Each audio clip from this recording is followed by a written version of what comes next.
When we think about Final Fantasy IX, the first thing that usually comes to mind is its incredible storybook style.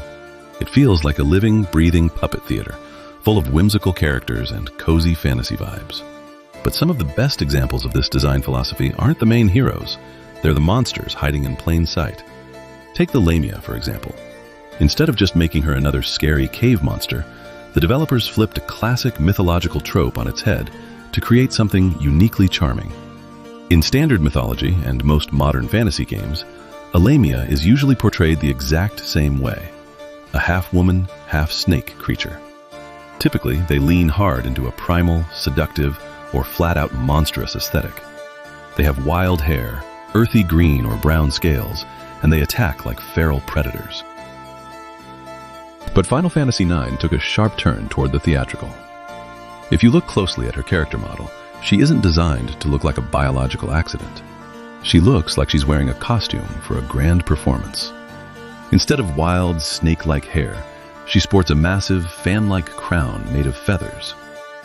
It looks less like a monster and more like a high-ranking courtier or an elite stage performer. Then there's the vibrant palette. Instead of muddy, camouflaged colors that make sense for a subterranean reptile, she boasts deep purple scales, shocking pink hair, and a gold-ribbed underbelly. She is designed to visually pop off the screen. But the best part is her equipment. She doesn't claw or bite like a wild animal. In one hand, she carries a jagged dagger, and in the other, a folding fan. When she attacks, she moves like a trained duelist or an elegant dancer. This entirely reframes the creature. She isn't just a wild hybrid. She belongs to a sentient culture that values style, fashion, and theater. In the main story, you primarily run into the Lamia inside Gizamaluke's grotto. This is a pivotal early game dungeon, and it's a pretty damp, melancholic place.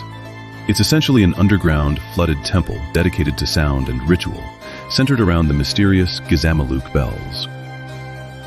Even though the Lamia is just a random encounter here, her presence does wonders for the atmosphere. Her showgirl design actually fits right in. She looks like a performer left behind in a faded subterranean theater, adding a layer of mystery to the grotto's history. Now, in the base game, she's ultimately just a regular enemy you fight and move past. But the Final Fantasy fan community has always been incredible at spotting potential in minor details. An artist named DDark92 took this theatrical design and expanded it into something much more sophisticated across a couple of fan-made comic stories. In this reimagined lore, she isn't a brainless obstacle. She is elevated to the guardian of the Gizamaluke Bell, giving her real narrative weight. The comic version leans directly into the hints the original developers left in her design. She's no longer a hissing beast. Instead, she's portrayed as a witty, charming host who actively talks to and engages with the travelers who stumble into her home. In a brilliant creative addition, the artist interpreted her solitude in the grotto as an opportunity for art. She's turned into a talented sculptress, spending her quiet days carving beautiful figures into the cavern walls. She becomes a living bridge to the grotto's past, a conversationalist who tests passersby with her wit just as much as her blade.